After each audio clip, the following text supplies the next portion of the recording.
morning, Covenant. It's great to see you all and great to see guests that are here as well. It's been a good and challenging few days for us. We are so thankful for the gift of our speakers and panelists this week as they've pushed us to examine ourselves in the light of the truths of the gospel and the realities of history. Many of you met Michelle yesterday at our morning panel, but let me give her another brief introduction for those of you who weren't there. Michelle Higgins is a St. Louis native and lives and works there currently. She spent many years in Chattanooga as well, both as a student at Covenant College, a theater major, and working at New City Fellowship. She moved back to St. Louis to get her MDiv at Covenant Seminary, and she lives there now with her husband and 2 children. Currently, Michelle serves as Director of Worship and Outreach at South City Church in St. Louis, and as the Director of Faith for Justice, a Christian advocacy group. She also works as an organizer for LDR Weekend, serves as one of the 3 co-hosts of Truth's Table, a podcast built for Black women by Black women. She has spoken widely, recently at the CCDA National Conference and at Urbana. And we are just delighted to have her back on campus. So please give a warm Scots welcome to Covenant alum, Michelle Higgins.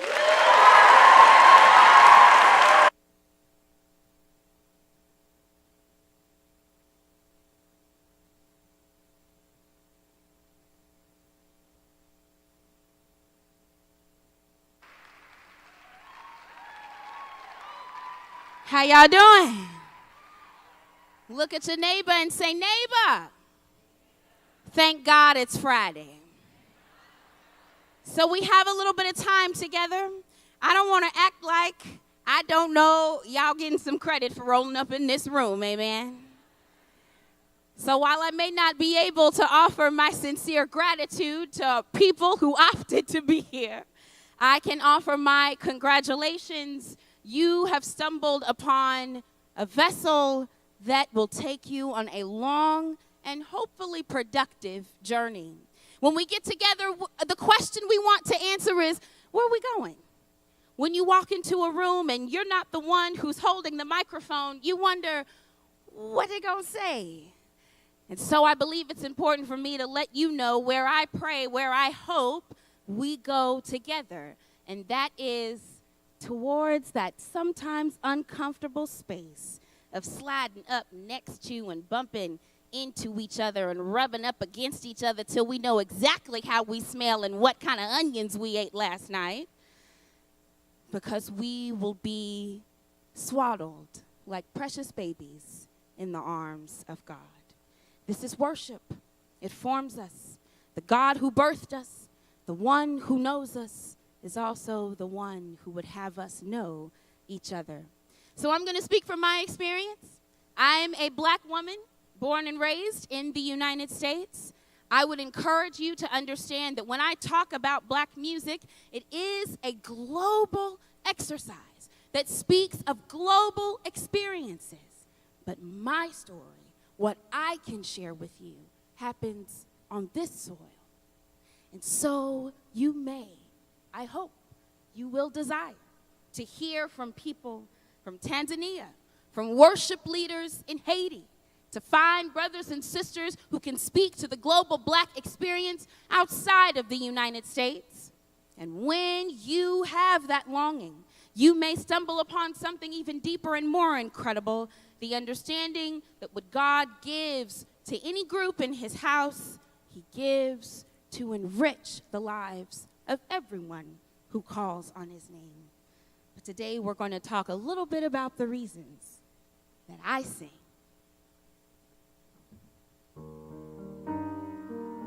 I got to call my sister up. You know, no woman is an island. Come on up here, Mary. This is Mary Higgins. She's the reason I graduated from Covenant.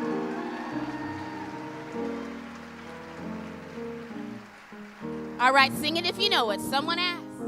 Someone asked the question, why do we sing when we lift our hands to Jesus? What do we really mean? And someone may be wondering. Go ahead. When we sing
Black music testifies to the black experience. Black music reminds us of the black existence. It informs me that there are people who suffer. There are people who mourn. And Jesus is the one who is acquainted with their grief. Black music is a testimony not only to the God we worship, but of the God we worship. And so today, one small corner, which in my biased but wholly biased opinion, is the foundational piece of all expressions of black music in America. We're going to talk about gospel. Is that all right? Oh, you got to talk to me. I got my keyboard play over there. Well, I got the piano play over there, so he's going to talk to me too. The worship experience in black America is musical. When we were not allowed to have pianos, when we were not allowed to have guitars, that we brought ourselves from Africa, by the way, when we were not allowed to speak, to learn, to read, we had our bodies. And so music in its expression invites and re-invites people who are afraid of their bodies to use them. You can stomp, you can clap, you can sing, and you can create a sound. That's why it's funny and exciting when we see a little choir get together and jack up Cardi B's song.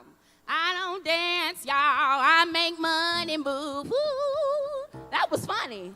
I make money move, I make. You knew what they were doing. They were putting the black gospel sound on another expression of black music. Why? Because gospel is the stuff. And gospel is the place where it all started. Black gospel music is resistance. It says to me, you are made in God's image. When I am attempting to sing in a strange land where by law, the indigenous people who have now been made invisible by law, the folks that actually own Lookout Mountain, are now invisible by law. Gospel music says nobody is invisible to God. In fact, he has poured out an extra measure of blessing to those that society has despised. Resistance is why we sing. We all understand that existence is another piece of why black gospel music is so critical, not just for black people, but for people of color in the struggle in the United States. Because there has been a false notion that raised this nation up on the backs of unpaid labor. And that false notion is that norms are set by people who have power and who are white. And because power belongs only to those who are white, and specifically men, they set the things that we call normal. There's a reason that we say, oh, this feels so different when we're jamming out to choirs. And I mean, not just white people say that. I say that, oh, yes, I can feel the difference. It's wonderful. And that is because even I have been conditioned to hold to a false norm, an artificial idea that somebody other than the maker of people, of heaven, of earth, of tongues, of singing, of sound, somebody other than our great creator gets to tell me what normal is. Somebody other than the King of Kings get to tell us what we should do with our bodies in worship. Someone other than the God who gave us life and song gets to tell us how to worship rightly. My friends, do not allow yourself to be sabotaged and poisoned and eventually killed by the idea that to worship rightly is to worship whitely. We have to disrupt that. And black American music in the gospel tradition is that disruption. We understand that there is a theology of suffering that all of us are led to learn when we look out on God's call for us to go into the world and to do what? Jesus told us to go out and baptize and make disciples, didn't he? We are to make disciples to him and not to our idea of good conduct.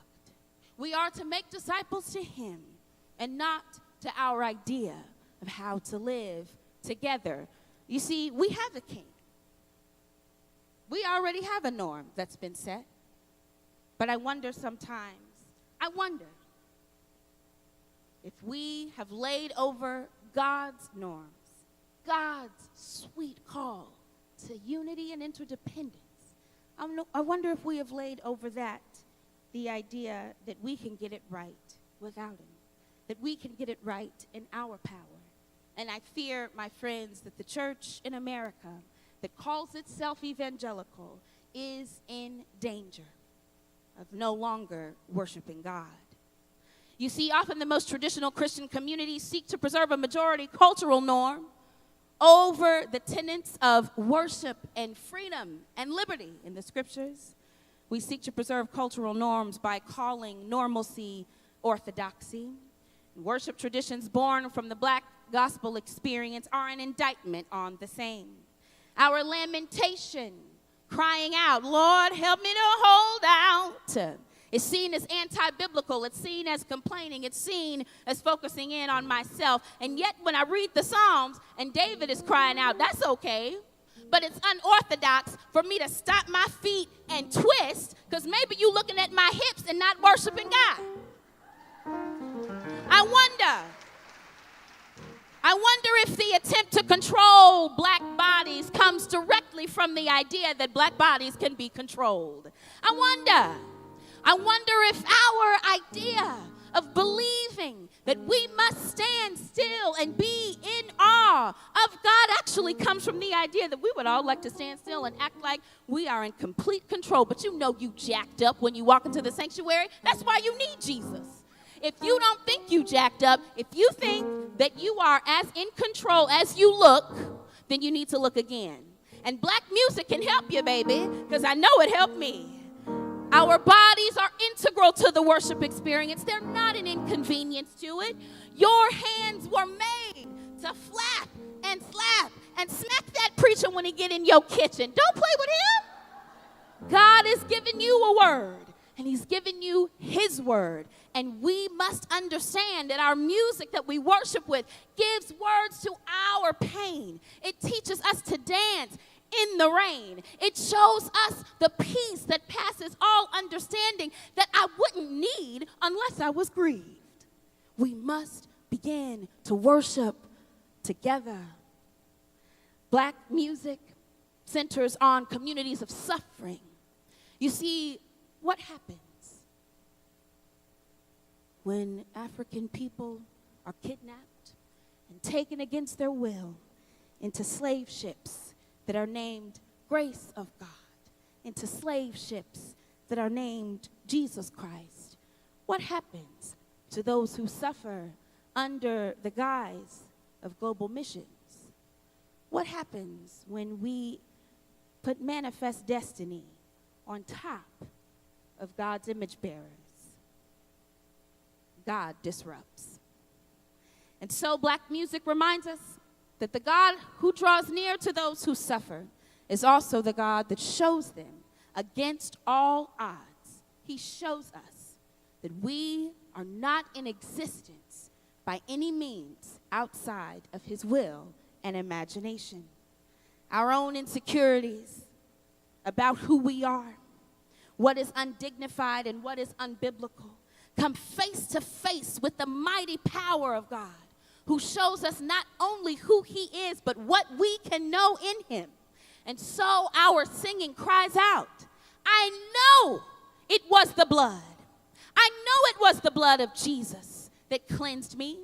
I know it was not my obedience to keeping the peace in a society that's already murdered my ancestors. I know it's the blood. Didn't my Lord deliver Daniel in an empire that told him to bow down to a man? Didn't my Lord deliver Daniel in an empire that said, hey, the way the king talks is how everyone should talk. Hey, what the king thinks is how everybody should think. Hey, the king is going to make a statue to himself. Uh-oh, Washington Monument. Uh-oh, Trump Tower. Hey, the king is about to make a statue to himself, and you will pour your money, your goods, your ideas, your giftedness, your talents, and your time to that idol. Oh, no, baby. The Lord delivered me, and I know who I am. And that is why I sing. that is why the Lord draws near to the people who have been made invisible by the satanic ideas of nationalism. That is why the Lord draws near to the people who desire to worship in spirit and in truth. And what do you know? When we get together to worship in spirit and in truth, we can leave these doors and worship in the classroom and worship in the voting booth.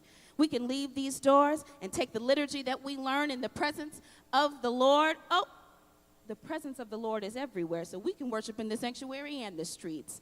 Don't play with God. He is not made in your image.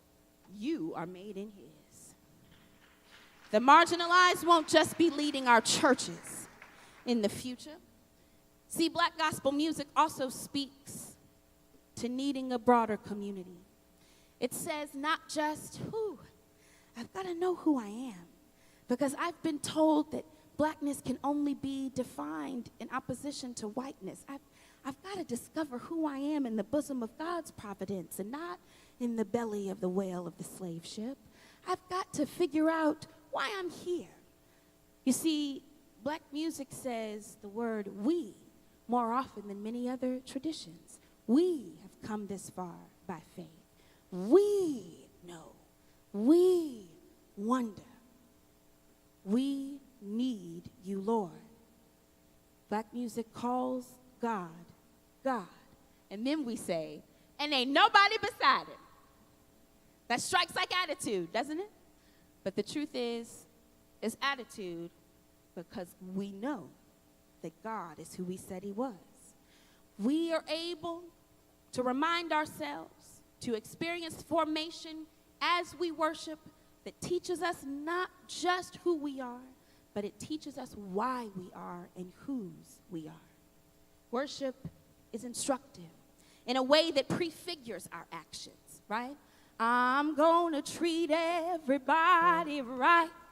I'm gonna treat everybody right. I'm gonna treat everybody right until I die. No, I'm not. No, I'm not. I'm gonna fail. I'm gonna suck at it. And some of y'all like, she's sucking at it right now. She ain't treated me right once since she got on that stage. Who let this woman in this chapel? I will trust in the Lord. Oh, I will trust. Come on, Nabil, look at him. I'm not going to do that. I'm not going to do that every day. But you know who else failed? When did David write some of those songs? After he sent a man to his death so he could steal his wife because he had slept with her already. Let's not joke like the people who wrote the words we're singing out the Bible had it all together. Let's not joke like Moses ain't murdered somebody. Now he was protecting someone, but he still took somebody's life. Let's not pretend like Moses wasn't a divorcee who forgot to circumcise his son and the Lord sent an angel of death to cut him off. Let's not pretend, my friends, that we are unable to harmonize lament, suffering, and the joy that the Lord gives in the midst of the storm. Let's not forget that worship forms us in ways that taught our Savior, our own precious Jesus, to sing, I believe I will see the goodness of God in the land of the living. You know, Jesus knew Psalm 27, and he had sung it and read it and chanted it and been formed by it, so that when he left synagogue and crawled up on that cross and scorned shame in his naked body so that you would be covered with the blood that flowed out of his brown skin, he was full of worship. And he was able to say, Father, do what to him? Jack him up? Oh, talk to me. What did he say? Father, did he say, Father, jack him up? What did he say? Forgive them. He said, forgive them, to the point that when people who have been downtrodden, who have literally had family members chained to the back of pickup trucks, drugged down a road till the skin comes off of their faces, people who can't drive to their family reunions in in Mississippi without their great-grandmother pointing out all the lynching trees that line the road. People who know that a caged bird must sing. People who know that God's eye is on the sparrow.